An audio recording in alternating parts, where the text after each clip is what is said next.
Actualitate politică franceză. 24 février à l'aube, l'armée russe a déclenché une vaste offensive sur l'Ukraine. Cette offensive en Ukraine est la 6e guerre que Poutine entreprend depuis son arrivée au pouvoir. En fait, on s'aperçoit que depuis une vingtaine d'années, Poutine lance chaque fois une guerre avec la même méthode, c'est-à-dire en diabolisant l'adversaire pour justifier son entreprise.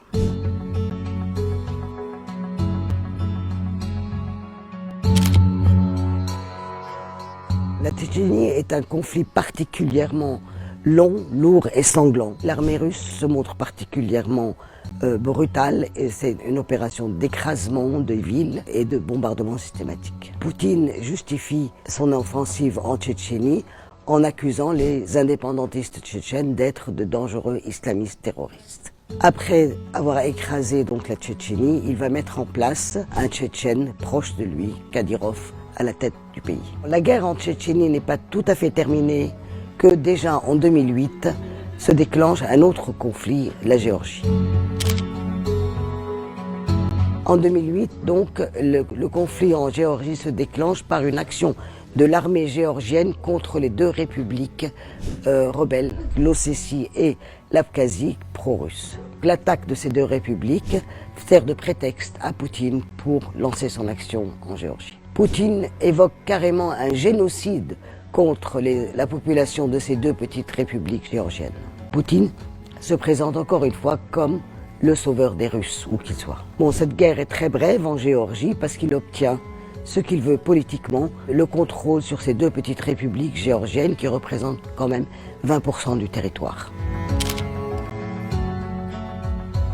En 2014 en Ukraine, tout commence en fait par des très grosses manifestations de la population contre le président pro-russe. Suite à la destitution donc du président pro-russe en Ukraine, un nouveau pouvoir est considéré par Poutine illégitime et il envoie son armée vers la Crimée.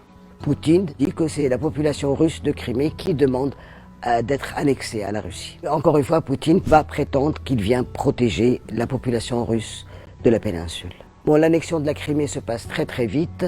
Un référendum est organisé, il obtient 85% pour le rattachement de la Crimée à la Russie. En fait, on s'aperçoit que la méthode Poutine, c'est toujours de justifier ses interventions militaires par une diabolisation de son adversaire, comme on le voit dernièrement en Ukraine, pour une dénazification de l'Ukraine. Cette méthode de diabolisation lui permet de se placer en sauveur, aussi bien aux yeux de sa population qu'aux yeux du monde extérieur. On constate finalement que Poutine réussit à travers ses actions militaires à gagner ce qu'il voulait et à restaurer la Russie comme une grande puissance mondiale.